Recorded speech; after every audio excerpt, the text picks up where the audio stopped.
पुण्याचा येरवडा भाग तसा नेहमी गजबजलेला, पण प्रादेशिक मानसोपचार रुग्णालयाच्या त्या उंच, काळपट पडलेल्या भिंतीजवळून जाताना आजही अंगावर काटा येतो. बाहेरच्या जगासाठी हे फक्त एक हॉस्पिटल होतं, पण नीलसाठी हे त्याच्या आयुष्यातल्या सर्वात मोठ्या ब्रेकिंग न्यूजचं ठिकाण होणार होतं. नील हा एक चाणाक्ष, तरुण शोध पत्रकार होता. त्याला भूताखेतांच्या कथांवर विश्वास नव्हता. त्याचा विश्वास होता फक्त पुराव्यांवर. गेल्या काही दिवसांपासून तो पुण्यातील अर्बन लेजेंड्सवर एक लेखमाला लिहित होता आणि त्या संशोधनादरम्यान त्याच्या हाती एक जुनी पिवळी पडलेली फाईल लागली होती. फाईलवर लिहिलं होतं, case number 409, Sayaji Gaikwad, ward number 13, प्रतिबंधित क्षेत्र. Ward number 13? पण सध्या तर तिथे फक्त 12 वॉर्ड्स आहेत. नील स्वतःशीच पुटपुटला. त्याने हॉस्पिटलच्या एका निवृत्त कर्मचाऱ्याला गाठलं, मारुती काका. मारुती काका सुरुवातीला बोलायला तयार नव्हते, पण नीलच्या आग्रहाखातर त्यांनी चहाच्या टपरीवर हळू आवाजात सांगायला सुरुवात केली. बाळा, त्या वॉर्डच्या वाटेला जाऊ नकोस. 1980 सालची गोष्ट आहे. सयाजी नावाचा एक माणूस तिथे आणला होता. तो वेडा नव्हता रे. त्याच्या अंगात काहीतरी वेगळं होतं. रात्रीच्या वेळी त्या वॉर्डमधून कोणा एका माणसाचा नाही, तर अनेक हिंस्र श्वापदांचा आवाज यायचा. डॉक्टरांनी त्याच्यावर उपचार करायचे प्रयत्न केले, पण जे डॉक्टर त्याच्या खोलीत गेले ते परत कधीच पूर्वीसारखे राहिले नाहीत. नीलने विचारलं, मग आता तो वॉर्ड कुठे आहे? काकांनी थरथरत्या हाताने हॉस्पिटलच्या पश्चिमेकडच्या दाट झाडीकडे बोट दाखवलं. तिथे, त्या जुन्या पिंपळाच्या झाडामागे एक छोटा बोळ आहे. तिथे तो वॉर्ड अजूनही कुलूप बंद आहे. लोक म्हणतात की तिथे आजही सयाजीच्या नखांच्या ओरखडण्याचे आवाज भिंतींवरून येतात. त्याच रात्री नीलने ठरवलं की तिथे तो जाणार. रात्रीचा 1:45 वाजला होता. हातात एक शक्तिशाली टॉर्च आणि खांद्यावर कॅमेरा घेऊन नीलने हॉस्पिटलची मागची भिंत ओलांडली. पाऊस पडून गेल्यामुळे हवेत एक कुबट वास आणि प्रचंड ओलावा होता. बेडूक आणि रातकिड्यांचा आवाज वातावरणातील शांतता अधिकच भयानक करत होता. तो त्या जुन्या पिंपळाच्या झाडापाशी पोहोचला. झाडाच्या फांद्या हवेमुळे एखाद्या राक्षसाच्या हातांसारख्या हलत होत्या. झाडाच्या मागे त्याला एक अरुंद गल्ली दिसली, जिच्या टोकाला एक जुनी दगडी इमारत उभी होती. दरवाजावर एक मोठं गंजलेलं कुलूप होतं आणि त्याच्यावर एक जुनी पाटी होती. त्यावर कोळशाने मोठ्या अक्षरात लिहिलं होतं, प्रवेश बंद. नीलने टॉर्चचा प्रकाश दरवाजाच्या फटीतून आत टाकला. आतला कॉरिडॉर लांबच लांब होता. धुळीने माखलेले स्ट्रेचर्स आणि तुटलेल्या काचा सगळीकडे पसरल्या होत्या. त्याने हळूच दरवाजाला धक्का दिला आणि नशिबाने किंवा दुर्दैवाने त्याचं जुनं लाकूड सडून गेल्यामुळे खालचा बिजागरी तुटला होता. थोड्या कष्टाने नीलने आतमध्ये प्रवेश केला. आत पाऊल ठेवताच त्याला जाणवलं की तिथलं तापमान बाहेरच्या तुलनेत खूपच कमी होतं. त्याच्या तोंडून वाफ बाहेर पडत होती. त्याने टॉर्च फिरवला आणि त्याला समोरच्या भिंतीवर काहीतरी दिसलं. भिंतीवर रक्ताने किंवा लाल रंगाने काहीतरी लिहिलं होतं, पण ते वाचण्याआधीच लांब कॉरिडॉरच्या टोकाला असलेला एका खोलीचा दरवाजा जोरात आपटला. नीलचं हृदय जोरात धडधडू लागलं. त्याने आपला कॅमेरा ऑन केला आणि त्या खोलीच्या दिशेने पाऊल टाकायला सुरुवात केली. त्याला माहीत नव्हतं की तो ज्या वॉर्डमध्ये शिरलाय तिथून बाहेर पडण्याचा रस्ता आता कायमचा बंद होणार आहे. त्या बंद दरवाजाच्या आवाजाने नील क्षणभर जागीच थिजला. इस्पितळाच्या त्या भागात वारा शिरण्या इतपती खिडक्या उघड्या नव्हत्या. मग तो दरवाजा इतक्या जोरात कसा काय आपटला? त्याने स्वतःला सावरलं. शांत हो नील. जुनी इमारत आहे. लाकूड फुगलं असेल किंवा उंदीर फिरत असतील. तो स्वतःलाच समजावत पुढे सरकला. त्याच्या टॉर्चचा प्रकाश आता त्या भिंतीवर पडला, जिथे काहीतरी लिहिलं होतं. जवळ गेल्यावर त्याचे डोळे विस्फारले. तिथे लाल रंगाने किंवा रक्ताने, मराठीत नाही तर चक्क मोडी लिपीमध्ये काहीतरी खरडलं होतं. नीलला मोडी लिपी वाचता येत नव्हती, पण त्या अक्षरांच्या वळणावरून त्यातली हिंस्रता स्पष्ट जाणवत होती. तो त्या खोलीपाशी पोहोचला, ज्याचा दरवाजा नुकताच आपटला होता. दरवाजा अर्धवट उघडा होता. नीलने आपला खांद्यावरचा कॅमेरा सरसावला आणि नाईट व्हिजन मोड ऑन केला. कॅमेऱ्याच्या स्क्रीनवर सगळं काही हिरवट आणि स्पष्ट दिसू लागलं. खोलीत शिरताच त्याला समोर एक जुना लोखंडी पलंग दिसला, ज्याला गंज चढला होता. पलंगाच्या पायांना जाड साखळदंडाने बांधलेलं होतं, जणू तिथे कोणा सामान्य माणसाला नाही तर एखाद्या अकराळ विक्राळ प्राण्याला कैद करून ठेवलं होतं. पलंगाच्या शेजारी एक जुनं लाकडी टेबल होतं, ज्यावर धुळेने माखलेला एक स्पूल रेकॉर्डर पडला होता. नीलने हातमोजे घातले आणि तो रेकॉर्डर उचलला. आश्चर्याची गोष्ट म्हणजे 40 वर्ष उलटूनही तो रेकॉर्डर अगदी सुस्थितीमध्ये होता. त्याने त्याचं बटन फिरवलं. यंत्रातून कर्र कर असा आवाज झाला आणि जुन्या फिती फिरायला लागल्या.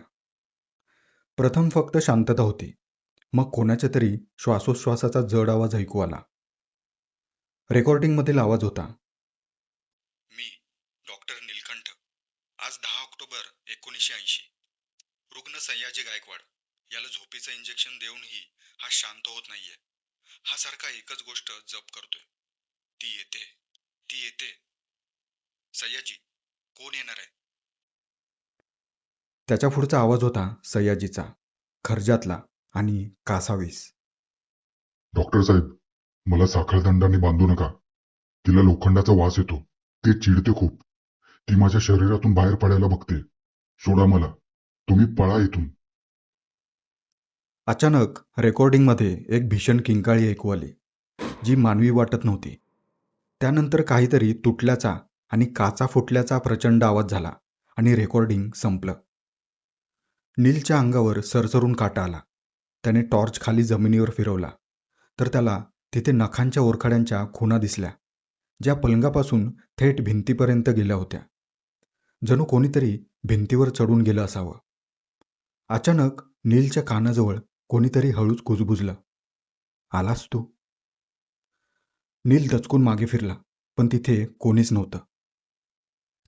फक्त त्याच्या टॉर्चचा प्रकाश त्या अंधाऱ्या कॉरिडॉरमध्ये थरथरत होता. त्याने कॅमेरा फिरवला तर स्क्रीनवर त्याला कॉरिडॉरच्या टोकाला एक काळी सावली वेगाने एका खोलीतून दुसऱ्या खोलीत जाताना दिसली. कोण आहे तिथे? मारुती काका, सेक्युरिटी, नील ओरडला. पण त्याचा आवाज त्या जुन्या इमारतीमध्ये घुमून परत आला. त्याला आता तिथून पळून जावंसं वाटत होतं, पण ज्या वाटेने तो आला होता त्या वाटेवर आता एक विचित्र धुकं पसरलं होतं. त्याने घड्याळाकडे पाहिलं.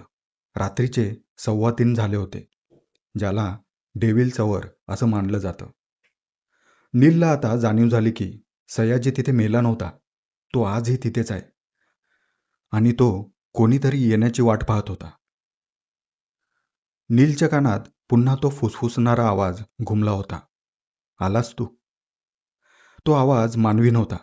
त्यात एक प्रकारची थंड आणि जुनी हिंस्रता होती. नीलने स्वतःला सावरलं आणि धावत बाहेर पडायचा प्रयत्न केला, पण कॉरिडॉरमध्ये आता इतकं दाट धुकं पसरलं होतं की त्याला स्वतःचा हातही दिसत नव्हता. अचानक त्याच्या कॅमेऱ्याच्या नाईट व्हिजनवर काहीतरी ग्लिच झालं. स्क्रीन झिरझिरू लागली आणि त्याला दिसलं की ज्या भिंतीवर नखांचे ओरखडे होते तिथे आता प्रत्यक्षात रक्ताचे थेंब सांडत होते.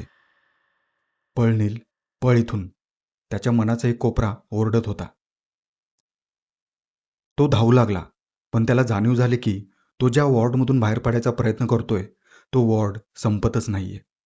तो पुन्हा पुन्हा त्याच वॉर्ड क्रमांक 13च्या बोर्डपाशी येऊन थांबत होता, जणू काळाचं चक्र तिथेच थांबलं होतं. तितक्यात रेकॉर्डर पुन्हा आपोआप सुरू झाला. यावेळेस आवाज स्पष्ट होता. डॉक्टरांचा ओरडण्याचा आवाज येत होता, सयाजी थांब. हे तू काय करतोयस?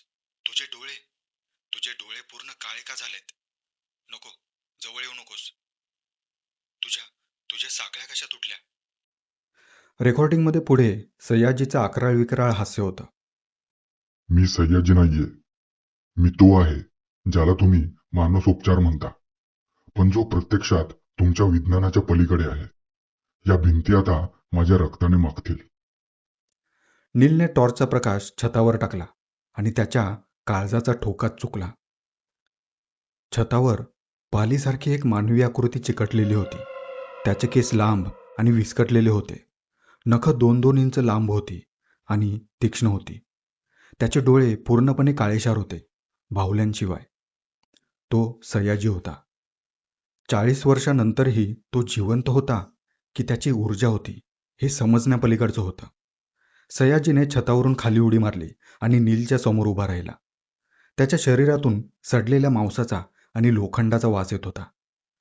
नीलने घाबरून आपला कॅमेरा त्याच्या दिशेने फेकला, पण सयाजीने हवेतच तो कॅमेरा पकडून त्याचे तुकडे तुकडे केले. तुला सत्य हवं होतं ना पत्रकार? सयाजीचा आवाज नीलच्या डोक्यात घुमला. ये, मी तुला दाखवतो की इथल्या भिंतींमध्ये किती आत्मा गाडले गेले आहेत. सयाजीने नीलचा गळा पकडला आणि त्याला फरफटत त्या शेवटच्या खोलीकडे नेलं. नीलला आता जाणवलं की मारुती काकांनी सांगितलेली गोष्ट अर्धवट होती.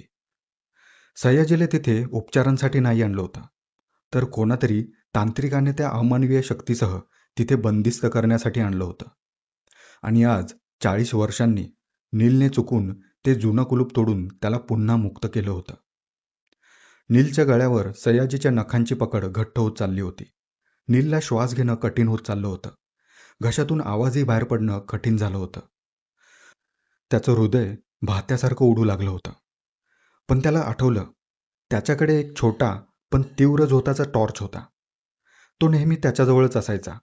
कदाचित अशाच अनपेक्षित वेळेसाठी तो त्याने जपून ठेवला होता. त्याने खिशातून तो टॉर्च काढला आणि फ्लॅशलाईट सयाजीच्या डोळ्यांवर मारली. प्रकाशाचा तो तीव्र झोत लागताच सयाजी ओरडला आणि त्याने पकड सैल केली. त्याने त्याला सोडून दिलं. नील खाली कोसळला. त्याला भोवळ आली. नील तिथे काही वेळ पडून राहिला. भानावर आला तेव्हा त्याने आजूबाजूला पाहिलं. तेथे आता कोणीच नव्हतं. तो उठला आणि जीवाच्या आकांताने त्या धुक्यातून धावू लागला. त्याला समोर तो जुना दरवाजा दिसला. त्याने ताकदीनिशी धक्का दिला आणि तो बाहेरच्या पिंपळाच्या झाडापाशी जाऊन बसला. सकाळचे 5:30 वाजले होते. दूरवर मंदिराच्या घंटानादाचा आवाज येत होता. नीलने मागे वळून पाहिलं तर तिथे फक्त एक पडकी जुनी इमारत होती. धुकं नाहीसं झालं होतं. पण जेव्हा त्याने आपल्या गळ्याला हात लावला तेव्हा त्याला तिथे नखांचे 5 खोल ओरखडे जाणवले, ज्यातून अजूनही रक्त ठिपकत होतं. काही महिन्यांनी जेव्हा नवीन डॉक्टर त्या वॉर्डची पाहणी करायला गेले तेव्हा त्यांना तिथे नीलचा हरवलेला कॅमेरा सापडला. कॅमेऱ्याचं मेमरी कार्ड व्यवस्थित होतं. त्यांनी ते लॅपटॉपला लावून पाहिलं.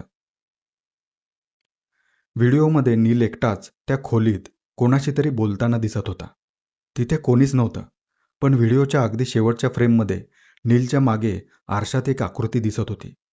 नीलचा चेहरा सयाजीसारखा बदलत चालला होता.